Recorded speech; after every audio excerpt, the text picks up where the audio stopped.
Hello guys, एक बार फिर स्वागत है आप सभी का जानवी नर्सिंग क्लासेज जयपुर में। तो दोस्तों, आज बहुत दिनों के बाद में आपके लिए Rajasthan nursing officer and paramedical भर्ती से संबंधित एक अपडेट लेके आया हूं। और अपडेट स्पेशली रहने वाला है, वो राजस्थान के नर्सिंग ऑफिसर्स के लिए है।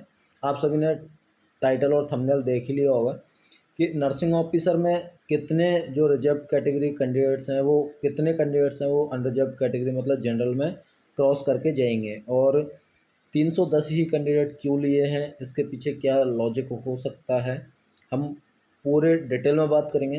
तो वीडियो को शेयर कर दें अपने फ्रेंड्स तक, और वीडियो अच्छा लगे तो लाइक करके कमेंट जरूर कर देना, इन्फॉर्मेटिव वीडियो लगे तो।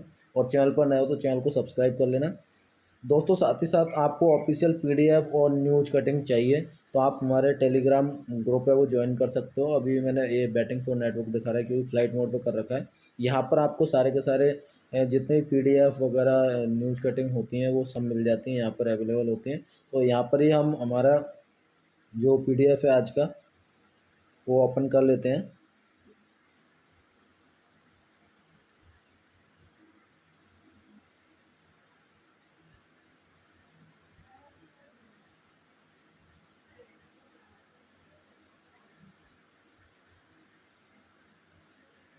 1 मिनट गाइस।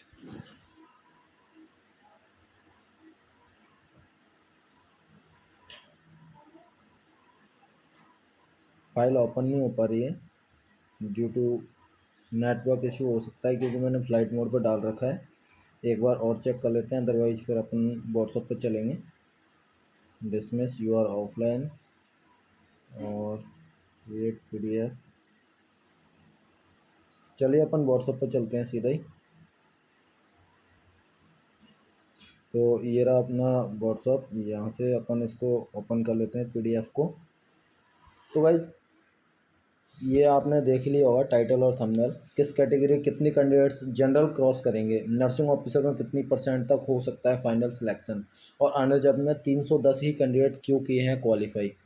तो चलिए जान लेते हैं। उससे पहले मैं आपको बताऊं कि आप हमें सोशल मीडिया पर भी फॉलो कर लेना।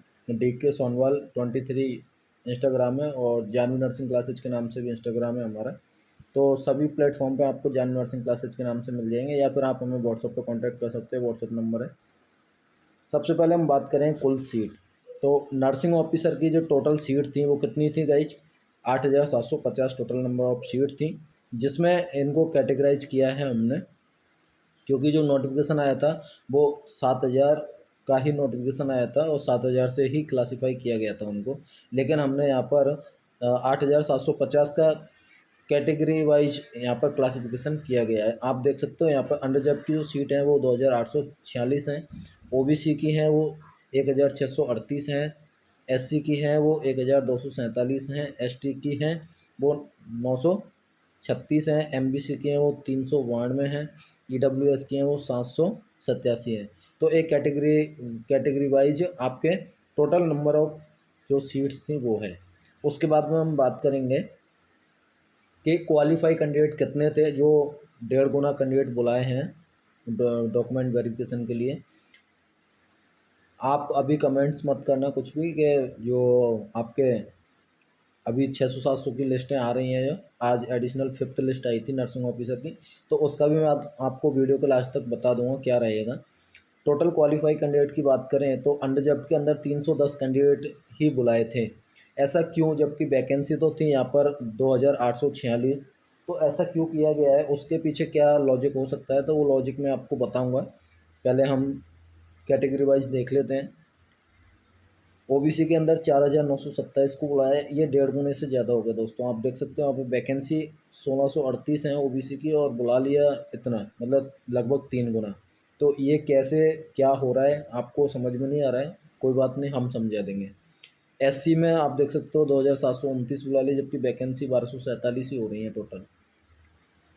उसके बाद में एसटी में 1,987 बुलाए हैं डीवी के लिए, और एमबीसी में 773 बुलाए हैं, और ईडब्ल्यूएस में है वो 1,914 है। अब ये चीज़ तो आप कहोगे हमें पहले से ही पता है, आप वीडियो लेके आए तो क्या इन्फॉर्मेशन है। तो इन्फॉर्मेशन ये है कि जनरल में कितने कैंडिडेट हैं रिजर्व कैटेगरी के जो क्रॉस करेंगे जनरल को। तो चलिए मैं बता देता हूँ जिनकी परसेंटेज कितनी है, 75.50 से एवव है। वो कितने कैंडिडेट्स हैं कैटेगरी वाइज हम डिस्कस करेंगे पूरा। यहाँ पर बहुत टाइम रिसर्च किया है, बहुत टाइम लगा है कैलकुलेशन को करने में। जैसा कि आप देख सकते हो कि अंडर जब कैंडिडेट हैं वो 310 ही हैं 75.50 से ऊपर परसेंटेज वाले। ओबीसी की बात करें तो यहाँ पर 1518 हैं, और एससी की बात करें तो 425 हैं। यहाँ मेल और फीमेल की दोनों की बात हो रही है, आप कॉमन है ये ध्यान रखें, किसी पर्टिकुलर जेंडर के लिए नहीं है।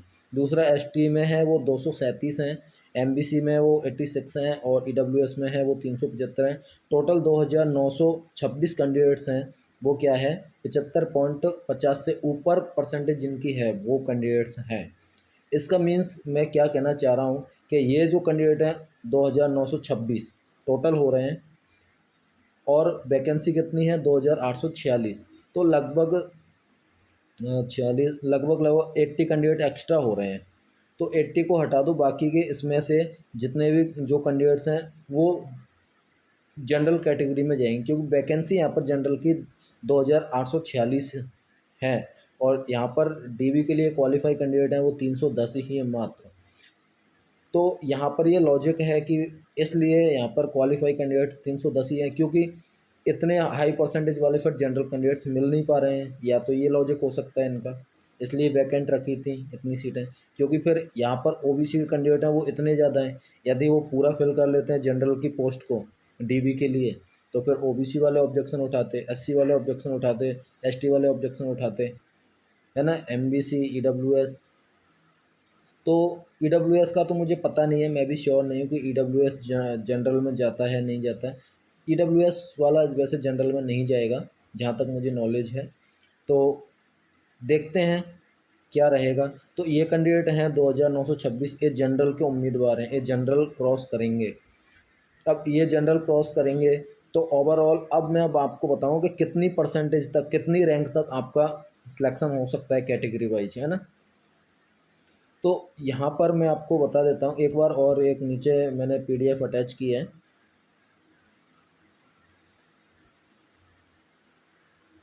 देखो मैंने अकेले ने कैलकुलेशन नहीं की है, हम दो तीन जो हमारी टीम है मिलके की है कैलकुलेशन। इन्होंने बताया कि इसमें पॉइंट में ऊपर नीचे हो सकती है, बाकी इतनी ही रहेगी मेरे अकॉर्डिंग। मतलब कट ऑफ जो अभी मैं बताऊंगा आपको वो कट ऑफ की बात हो रही है। उसके बाद में ये सभी कैंडिडेट अंडरजब कैटेगरी क्रॉस करेंगे। तो मैंने आपको अभी संख्या बताई थी कि अंडरजब के अंदर अंडरजब जो कैटेगरीज हैं वो तो आएंगे ही आएंगे, वो तो आप भी जानते हो कि भाई अंडरजब कैटेगरी के कैंडिडेट है वो अंडरजब में ही जाएंगे। दूसरी बात, आपके ओबीसी में 1518 हैं 75.50% से ऊपर वाले। तो ये मैंने आपको पहले ही डाटा बता दिया था, एक बार आप देख लेना आपकी कैटेगरी के हिसाब से। ठीक है, अब बात करेंगे कि कितने रैंक तक आपका फाइनल जो लिस्ट है उसमें नंबर आ सकता है। श्योरिटी नहीं दे सकता मैं यहाँ पर, क्योंकि अब शिफू वाले कैसे कैलकुलेशन करते हैं, किस आधार पर जनरल में आपको काउंट करेंगे, कैसे नहीं करेंगे, कितना परसेंट कोटा लेंगे जनरल के अंदर रिजर्व कैटेगरी से, अब वो तो शिफू बता सकता है। हम सिर्फ अनुमान लगा के आपको एक सर्टिफिकेशन दे सकते हैं। बाकी आप जानकारी अच्छी रहेगी आपके लिए, इसलिए वीडियो लेके आए हैं। यहाँ पर आप देख सकते हो टोटल क्वालिफाई हैं वो 310 ही हैं जनरल कैंडिडेट। तो जनरल वाले तो भाई 310 ही हैं, तो इनका तो हो जाएगा, कोई दिक्कत नहीं है। उसके बाद में हम बात करेंगे ओबीसी की कि कितने रैंक तक आपको सिलेक्शन हो जाए। तो यहाँ पर आपको जो आपके जनरल की जो सीट है, यहाँ पर मैं आपको बताऊंगा जनरल की जो ओबीसी की सीट है वो कितनी है, 2846। सॉरी ये तो उसकी है अनरिजर्व की। ओबीसी की कितनी है, 1638। तो 1638 तो ये आपके रिजर्व कैटेगरी की हो गई ओबीसी की। साथ ही आप जनरल कितने क्रॉस कर रहे हैं, वो कर रहे हैं 1518, मतलब 1518। दोनों को अगर जोड़ते हैं तो यहाँ पर टोटल 3156 कैंडिडेट ओबीसी के सिलेक्ट होंगे इस भर्ती में। ये मेरा अनुमान है इस कैलकुलेशन के आधार पर, इस रिसर्च के आधार पर। तो यदि आपकी रैंक, आपने देखा हो कैटेगरी वाइज पीडीएफ तैयार की गई थी, तो उस पीडीएफ में आप अपनी रैंक देख लेना, आपकी रैंक कितनी है। तो उस रैंक के हिसाब से यदि आपकी रैंक 3156 तक है तो आपकी श्योरिटी यहाँ पर बनती है। दैट इज़ एक मतलब पॉसिबिलिटी है कि आपका हो सकता है यहाँ तक 3156 तक। तो अच्छे से समझ लेना ये पॉइंट, यही पॉइंट के लिए वीडियो बनाया, इसलिए इतना डाटा आपको बताना पड़ा पहले ताकि आप समझ सको। उसके बाद में हम बात करेंगे एससी कैटेगरी की। तो एससी कैटेगरी में टोटल जो सीट है पहले से वो कितनी है, 1247, और जनरल कितने क्रॉस करेंगे यहाँ पर, 425। तो टोटल आपके 1672 यहाँ पर रैंक तक आपका सिलेक्शन होने की संभावना है। आप अपनी रिजर्व सीट हैं वो, और आप जनरल में जा रहे हो, कितने कैंडिडेट जा रहे हो वो, तो यहाँ पर दोनों को जोड़ के और जो रैंक आ रही है, जो नंबर आ रहा है, जैसे 1672 आ रहा है, तो यहाँ तक यदि आपका रैंक है तो आपके मतलब जो सिलेक्शन की श्योरिटी है वो 99% तक बढ़ जाती है। ओके। उसके बाद में हम एसटी कैटेगरी की बात करेंगे। तो एसटी कैटेगरी में 936 हैं, 936 और 237 टोटल हो रहा है यहाँ पर 1173, मतलब 1173 रैंक तक के कैंडिडेट्स हैं, उनके सिलेक्शन की जो श्योरिटी है वो और बढ़ जाती है। तो ये आपको फिगर ध्यान रखना है, 1173 है ना।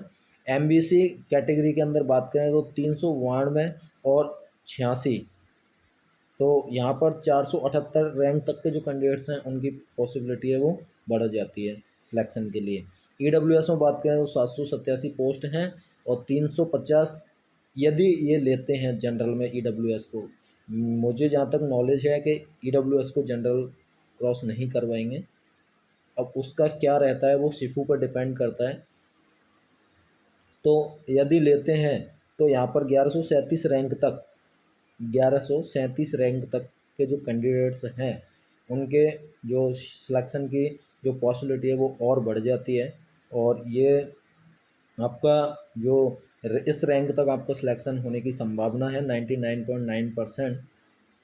श्योरिटी में दे नहीं सकता 100%।